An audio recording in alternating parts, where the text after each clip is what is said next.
Alrighty, what's going on, everybody? I'm Marshall Green, joined by my guy Patrick Seatman. You guys, you Knicks fan knows all about him here on Knicks Now by Chat Sports. Seeps, we got a little trade talk because one, Bleacher Report mentioned a DeMar DeRozan trade to the Knicks, but two, we have launched a Chicago Bulls channel, and my guy Seeps is the host and the producer. He does everything over there. So if you're a Knicks fan and you were showing love during the watch parties, go subscribe over there. Seeps, what's going on, man? Yeah, what's going on, Marsh? You know, this trade idea came across my webpage today, and it was DeMar DeRozan heading over to the New York Knicks, and me and Marsh, we kind of just looked at each other and said, we got to do something about this. We got to talk about this. This was actually the trade that Bleacher Report suggested. It was the Knicks, they get DeMar DeRozan, and then the Knicks send over RJ Barrett and Isaiah Hartenstein. Marsh, initial thoughts when you're looking at this? My initial thoughts is Bleacher Report just needed something to write about at this point.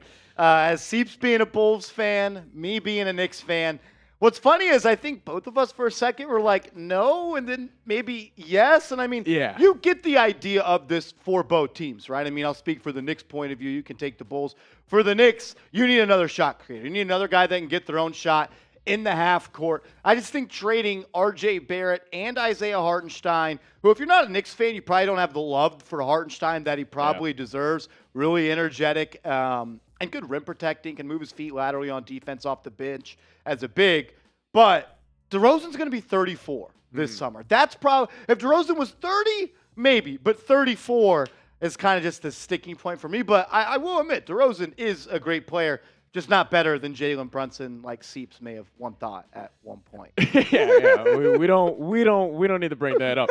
But from the Bulls' point of view, I mean, you are getting a young player. I mean, RJ Barrett's still 22 years old, and he really picked it up in the NBA playoffs this past year. Probably played his best stretch of basketball during that 2-week stretch at the end of the first-round series versus the Cavs and that beginning of that Heat series. And Marsh, you kind of said it, like, I feel like the common NBA fan doesn't really know how good and impactful Isaiah Hartenstein is on winning. When I first saw this, I was like, I mean, the Bulls don't really, like, is this really moving the needle? But you get a great young wing in Barrett that could still develop into something more. And then you also get a very quality backup big, probably one of the better backup bigs in the league in Hartenstein. Yeah, what was surprising for me when I saw this was no pick either way. If I had to say, I would guess the Bulls would want to pick from the Knicks in this situation. I mean, you're giving DeMar DeRozan up, who was an all-star this year, still maybe a year or two left in his prime.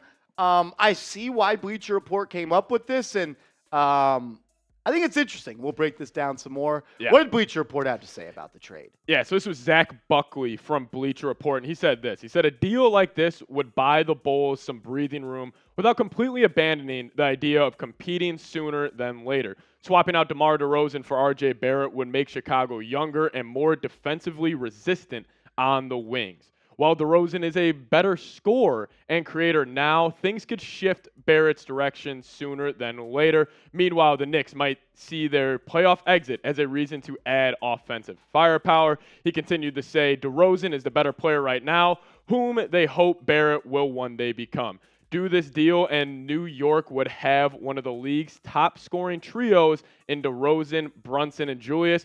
Marsh, how do you think DeRozan, Brunson, and Julius, do you think their archetypes and kind of their games would fit well together? I kind of struggle to see how the floor spacing in those three would really play together, because when you think about it, what does DeMar DeRozan do best? Creating shots in the mid-range and getting downhill. What does Jalen Brunson do best? Creating shots in the mid-range and getting downhill and working in that little footwork move that he always does with his back to the basket, the little up and under. And then Julius Randle, what does he do best? Catching the ball in the mid-range, getting downhill and attacking the rim. I think we saw it with the trio of Barrett, Brunson, and Randle that you need more of a variety of archetypes and shot types and things like that. You can't have your three leading shot takers all be guys that just want to get downhill and attack the basket. Because Steve, when we watch these games in the playoffs, the paint was just too packed. The spacing was bad. I think DeRozan would help that a little bit because he can hit that one-step pull-up, deep mid-range shot, can throw him a little ISO back to the basket. I still don't think, though, that it's just the perfect fit for the New York Knicks. Yeah, I mean, we saw it in this past playoff series especially. The Knicks were really able to pack the paint, and besides Quentin Grimes, I mean, he was really the only guy that was shooting shots and hitting them consistently for the Knicks. From the Bulls side, the more I talk about this, the more I kind of love it. I mean, you are moving off DeMar DeRozan. He's got 1 year left on his contract. But then you are taking a chance on a guy like RJ Barrett. Yes, his contract is not the most favorable in the world, but I don't think it's a ridiculously bad contract. I mean, and then plus with Isaiah Hartenstein. I mean, Bulls fans, I guess you guys wouldn't really have noticed his impact that he had for the Knicks during the playoffs, but he is that instant burst of energy off the bench. And I felt like the rest of the Knicks players, when they saw Hartenstein coming in, you're getting 110% effort, and then plus the fans absolutely loved him. I'm going to do a little comp right here. I think he could be a little Omer Asik light for the Chicago Bulls. A little blast from the past. Not a guy, Isaiah Hartenstein's going to score 15, 16, 17 points. But he's got some nice touch around the rim, the little lefty push shot from the dotted line. You need that more and more. And for Bulls fans, I think the reason you should maybe get excited about this trade is RJ Barrett. I know he has his peaks and he's a valley player. Peaks and valleys with RJ Barrett. But when you take out Seeps, the first 2 games of the playoffs for RJ Barrett, which you really struggled on the road in the playoffs against the Cleveland Cavaliers. Over the next 9 playoff games, the guy averaged 21 points per game, shot 47% from the field, and 36% from 3 on 6 field goal attempts. We saw us play his best basketball at that point. And it's a wings and guards league, and more so a wings league. And you're getting a guy that's 22, and his contract really isn't that bad. 4 years, I wouldn't even say it's bad, to be honest with you. I would say it's honestly a solid contract. 4 years, $107 million. He's getting paid, what, $26.5, $27 million. When you think about other people, like Jordan Poole, who's getting paid 4 years, $120 million, there's a whole bunch of other trades out there that could be worse. I think just if I was a Bulls fan, I would want at least a pick back in this trade, even though you're getting the younger and the guy with the brightest future and Barrett. The thing I loved about RJ in this past playoff run was, like, he played his best basketball. Obviously, the Game 6 loss in Miami, he was 1 of 10, wasn't his best night, but he played his best basketball when his back was against the wall. When, like, Knicks fans were calling to him, I mean, you were calling him for getting benched for a little bit, and then the next couple games, he has just very efficient 20-point outings. Like, I really believe RJ Barrett, if he kind of keeps developing, he keeps kind of on this arc he's going, he could legit be a solid third option on a championship team. He's just got to pick it up defensively. If you had more of a, I guess, dog in him defensively, I would love this trade a lot more. Yeah, I mean, the guy had 6 games this playoff series out of 11 where he scored 20-plus points. He's 22 years old. I use that a lot, and I don't like to. But is he ever a superstar in this league? Probably not. Yeah. But could he make an all-star game or 2 down the line? Could he be the 3rd or 4th player on a team that's contending in the Eastern Conference?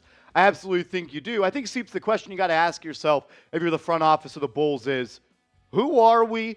Who do we want to be, and how do we want to get there? Yeah, definitely. And that's kind of, like, I feel like if the Bulls would do this, it would be a fire sale. It would also mean LaVine you're probably moving off of. You're probably not going to bring back a guy like Vooch. I mean, the Bulls got a lot of decisions they need to make, and probably DeMar DeRozan is the #1 guy, considering he has 1 year left on his deal. They're going to have to make a decision eventually. He just doesn't really fit the timeline of the team when you think about it. Even if you want to throw in Lonzo, we both love Lonzo, feel very bad for him. I mean, what? LaVine's 27, RJ's 22, Vooch is a little bit older, but like we said, DeRozan will be 34 before the season starts. Yeah. The timelines just don't really match up. I didn't mind them going all in the Chicago Bulls. You tried, it didn't work. You got struck by the injury bug. Yep.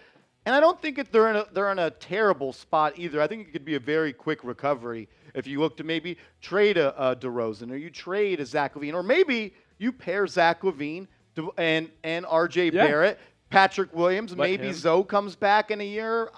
I don't hate this trade for both sides, but for me personally, for the Knicks' perspective, I would decline this trade because I just think you have too good of a cost-controlled asset in Isaiah Hartenstein. You need a backup big, and RJ's kind of the face of the franchise right now. And I don't think the shot profiles fit perfectly. Knicks need a shooter and a creator, and DeRozan checks half of that box, but he's not really a floor stretcher at this point. Neither is Barrett, but he can maybe be that one day.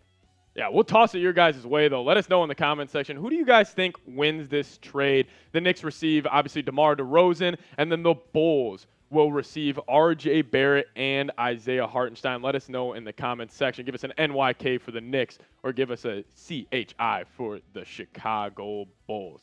But if we can focus on RJ, obviously these were his regular season numbers from this past season.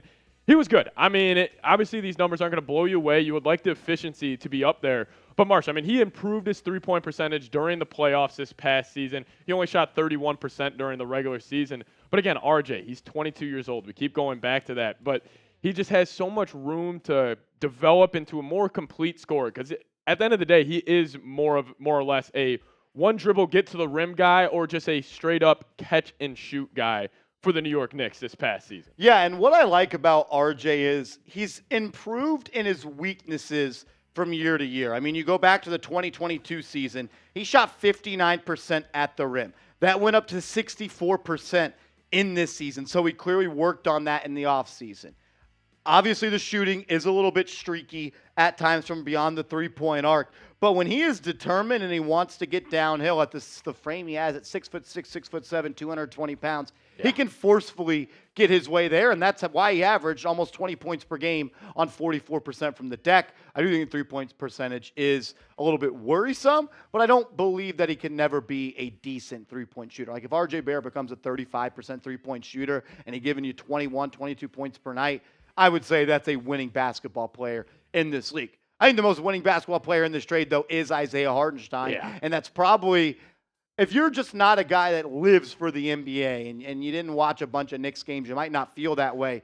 But, man, Steves, I think the most important thing is he played in all 82 games this year. You're getting a reliable player. You're getting someone that brings energy. He can play make. You can also sometimes run your offense through him at the high post. I think he'd be a good big off the bench for the Chicago Bulls. But you got to ask yourself, are we doing this with or without DeMar DeRozan? And once you answer that question, I think that gives you a clearer mindset of what the Bulls will and should become. Yeah, I think Hartenstein, honestly, if we're ranking best backup bigs in the league, he's up there because he's an instant spark plug off the bench. And like you were saying, you can kind of run that offense through him. Obviously not to the level that the Nuggets run their offense through Nikola Jokic at that kind of high top of key area. We've seen it many times for the Knicks. That dribble handoff, if somebody cuts back door, he's a very solid passer. And the offensive rebounding during the playoffs, he was fantastic. Great offensive rebounder. I compared him to Omer Ashik a little bit. Also, Joakim Noah in his game as well. Yeah, a little bit. That's what Tom Thibodeau said. Shout out to the Bulls. They love themselves some tips.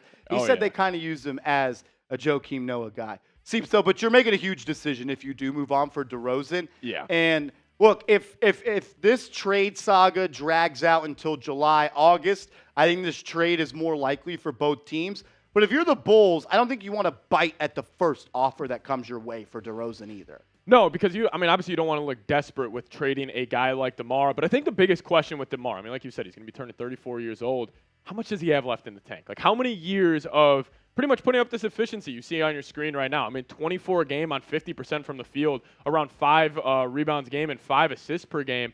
DeMar can still get it done. But again, he's had his playoff struggles. He's had his playoff mishaps. And he hasn't really been the most winning player in the playoffs. I kind of just wonder, is DeMar DeRozan, how many more years does he have left? And I'll ask you guys this. Right now, where would you rank DeMar DeRozan as a top player in the NBA? I probably have him as a top 25 guy, Marsh. I don't know really where you have him. He was an all-star, right? That means he's one of the best 30 players. I know they do it by position. But, 25, 30, 35, could he be a number one on a franchise team? No, but if he's a number 2 or a number 3, I think you're sitting pretty. Yeah. I'd go top 35, and maybe it is 28. I just need to look at a list and get a better grasp of who else I'm comparing him to. Yeah, let us know.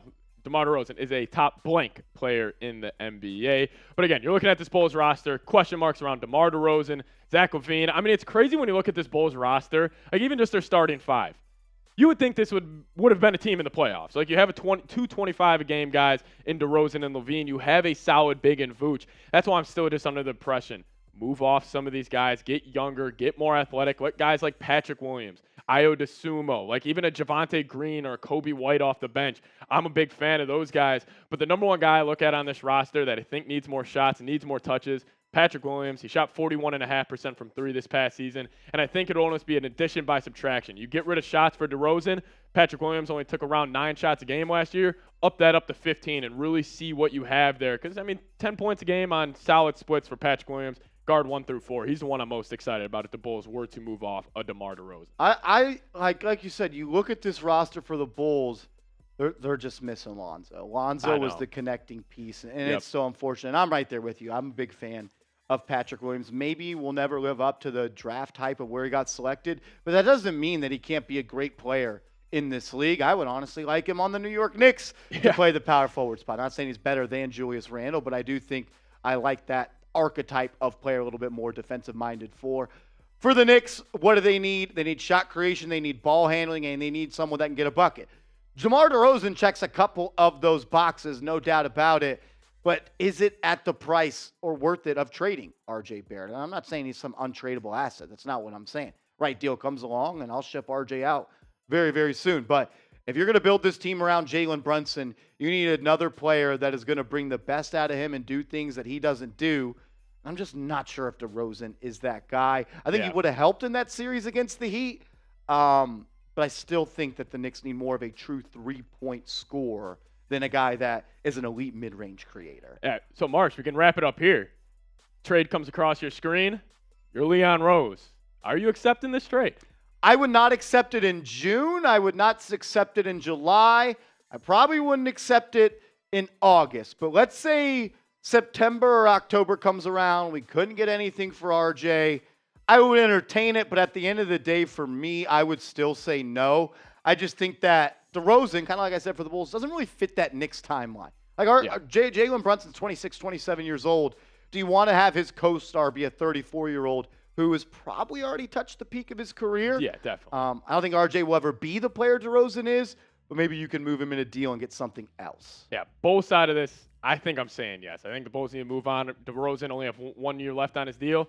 You get a young, kind of promising guy in RJ Barrett, and you get a solid depth piece in Isaiah Hartenstein. I'd probably do it if I were the Bulls.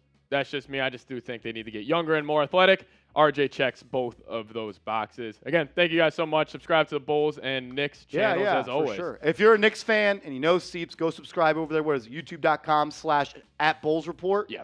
YouTube.com/@BullsReport. That link will also be in the comment section. Show some love to Seeps. He put a lot of work in for all the Knicks fans out there. And we'll see you later. See you next time.